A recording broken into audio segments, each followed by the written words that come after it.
An Jabir bin Abdullah radhiyallahu anhuma anna Nabi sallallahu alaihi wasallam qala man akala thuma wal basal wal qurath fala yaqrabanna masjidana fa innal malaikata tata'adda mimma yata'adda minul insan. Barang siapa yang makan bawang putih, bawang merah, bawang daun atau sejenisnya. Jadi kalau syarah Umdatul Ahkam itu atau sejenisnya au nahwihima atau sejenis itu. Yang penting yang berbau menyengat. Kenapa? Fa innal malaikata tata'adda. Malaikat yang mencatat kita sholat itu merasa terganggu juga, Pak.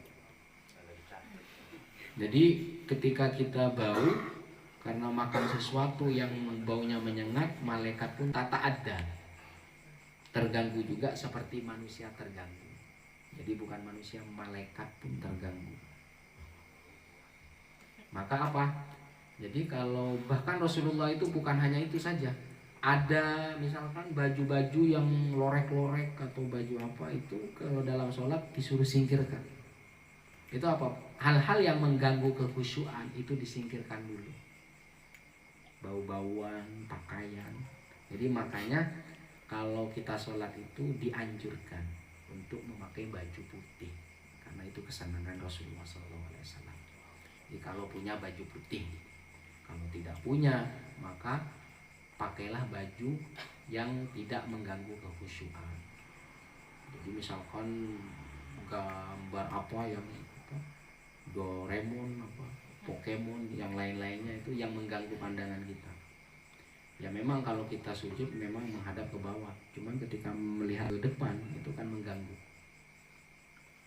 Rasulullah pernah juga begitu. Jadi ketika ada pakaian atau hal-hal yang di sekitar kita sholat mengganggu itu disuruh singkirkan dulu. Itu apa? Menghormati kita ibadah kepada Allah. Hal-hal yang mengganggu kekhusyuan kita, apakah khusyuk itu tergantung yang di luar kita? Ini yang mendukung. Jadi kalau sudah khusyuk mau apa saja sih boleh. Ada orang-orang yang dia khusyuknya berkaitan dengan suara kan? Kalau ada suara keras, khusyuk kita hilang. Ada karena bau. Ketika ada bau yang menyengat, khusyuk kita hilang.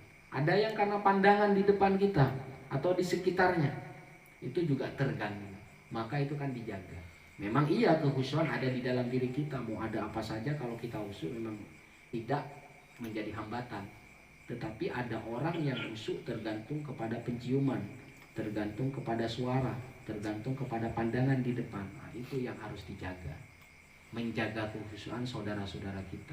Bukan hanya menjaga kita khusyuk saja, tetapi menjaga khusyuknya saudara-saudara kita. Nah itu berarti ibadah kepada Allah itu juga memikirkan hablum minan nas seperti yang sudah dijelaskan. Nah, faktor sosial itu harus dipikirkan juga. Jadi memang kita yang khusyuk bisa menahan bau jengkol misalnya, yang lainnya Allahu Akbar. Melihat pandangan, ternyata di depan kita ada gambar yang aneh-aneh di sekitarnya, atau bau-bauan atau suara-suara, itu juga faktor yang mengganggu. Jadi memang biasakan kita kekhusyuan berawal dari dalam diri kita. Kemudian setelah itu dari pandangan sudah terbebas, dari bau-bauan, kemudian dari pendengaran kita. Pasti ada yang mengganggu. Selanjutnya,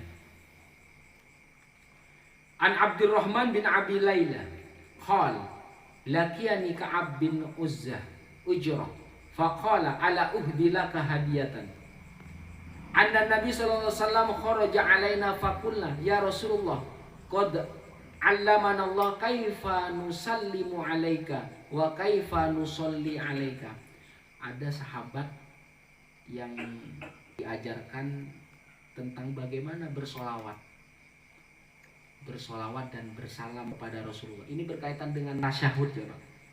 At-tahiyyatul mubarakatus sholawat. Setelah tasyahud, assalamu alayka. Faqulu Allahumma sholli ala Muhammad wa ala ali Muhammad kama shallaita ala Ibrahim innaka Hamidum Majid. Wa barik ala Muhammad wa ala ali Muhammad kama barakta ala Ibrahim innaka Hamidum Majid. Itu yang ada di tasyahud ya. Yang panjang di tasyahud akhir atau tahiyat. Ada tahiyat pertama dan tahiyat akhir. Seperti itu ada namanya sholawat ke Rasulullah sama sholawat ke Nabi Ibrahim. Kama barokta ala Ibrahim innaka hamidum majid. Hamidum majid, mahmudul af'al mustahiqun li jami'il mahamid. Pujian, mahmudul af'al, maksudnya yang terpuji tindakan-tindakannya. Mustahiqun li jami'il mahamid, dia yang berhak untuk dipuji. Jadi Allah, Rasulullah dan Nabi Ibrahim li jami'il mahamid. Cuman yang di dalam tahiyat itu Rasulullah dan Ibrahim ya. Ibrahim alaihissalam. Majid al-muttasif bil majdi, yang mempunyai sifat majdi, karomah atau kemuliaan. Jadi bagaimana kalau ditambah sayyidina? Sayyidina itu penghormatan, Pak. Mau pakai Muhammad. Jadi kalau budaya kita itu Muhammad kan enggak sopan. Ada yang pakai sayyidina, ada yang enggak pakai. Ibrahim. Sayyiduna Ibrahim, boleh memakai itu. Selanjutnya, An Abi Hurairah radhiyallahu anhu qala kana Rasulullah sallallahu alaihi wasallam yad'u Allahumma inni a'udzubika min adzabil qabri wa adzabin nar wa min fitnatil mahya wal mamat wa min fitnatil masih dajjal. Ada yang pernah berdoa sebelum salam ini? Sering? Jadi sebelum salam itu membaca ini, Allahumma inni a'udzubika min adzabi jahannam wa min adzabil qabri wa min masih dajjal, itu min adabi jahannam wa min fitnatil mahya wal mamat wa min fitnatil masih dajjal. Dajjal juga disebut al-masih, cuman al-masih palsu. Al-masih sesungguhnya siapa? Nabi Isa. Apa namanya? Artinya al-masih. Al-masih itu masaha. Masih. Jadi ketika dipegang itu sembuh. Ketika dipegang orang buta bisa melihat lagi. Orang yang terkena kusta bisa sembuh.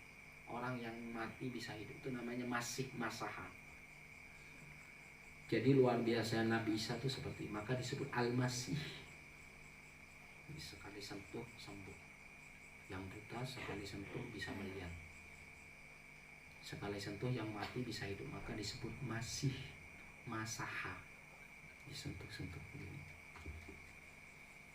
Ada yang masih lagi tapi palsu, itu dajjal, sama juga. Cuman ini masih palsu, yang harus dihindari fitnahnya. Maka kita berdoa Allahumma inni a'udzubika min adzabi jahannam wa min adzabil qabri wa min adzabin nar wa min fitnatil mahya wal mamat wa min fitnatil masihid dajjal. Jadi fitnah ketika kita hidup, selama kita hidup sampai kita mati. Kita selamat juga dari fitnah yang namanya masih dajjal. Dajjal itu juga sama. Jadi kalau kita sakti disentuh juga ini. Dia sama, hampir sama dengan Nabi Isa. Ketika ada yang tandus disuruh tumbuh rumput, rumput akan tumbuh. Ketika melihat langit, hujan. Maka disebut Al-Masih juga. Al-Masih yang kita ikuti, yang kita tunggu adalah Al-Masih siapa? Nabi Isa. Cuma Al-Masih palsu, dajjal namanya. Jadi disebut masih ya, masaha, yamsahu, mengusap, maka disebut al-masih. Kalau dalam bahasa lain itu Mesias. Jadi dikatakan, ada yang mengatakan al-mahdi, al-muntadhar, yang ditunggu, al-mahdi. Al-mahdi itu apa? Al-mahdi itu kalau dalam istilah mahdi itu gendongan. Jadi siapa yang pernah digendong dan bisa berbicara adalah siapa? Nabi Isa. Jadi berbicaranya apa? Berbicaranya dalam gendongan mengungkap kebenaran bahwasanya Isa itu bukan anaknya Allah, tetapi Abdullah. Saya adalah Abdullah, hambanya Allah. Jadi paham ya sekarang? Al-Masih itu artinya apa? Masaha. Dipegang sembuh. Dipegang yang buta bisa melihat. Yang mati bisa hidup. Itu namanya masih. Masaha. Apa artinya fitnatul mahya wal mamat? Ma yu'radu lil insan muddata hayatihi minal iftinan bid dunya wa indal mauti wa ba'dal mauti. Jadi terbebas. Fitnah itu keburukan. Fitnah itu bisa sesuatu yang buruk atau cobaan yang tidak kita kehendaki. Itu fitnah selama hidup. Bahkan fitnah kita dijauhkan dari fitnah sebelum kita meninggal. Sakaratul maut. atau sesudah meninggal. Itu kita menghindari itu. Atau kita meminta perlindungan kepada Allah agar terhindar dari fitnah-fitnah. Fitnah itu intinya sesuatu yang tidak kita sukai, keburukan, atau misalkan kita dicemarkan nama baik kita, itu bagian dari fitnah yang bukan sebenarnya. Kita dijauhkan selama hidup kita, menjelang mati, bahkan setelah mati.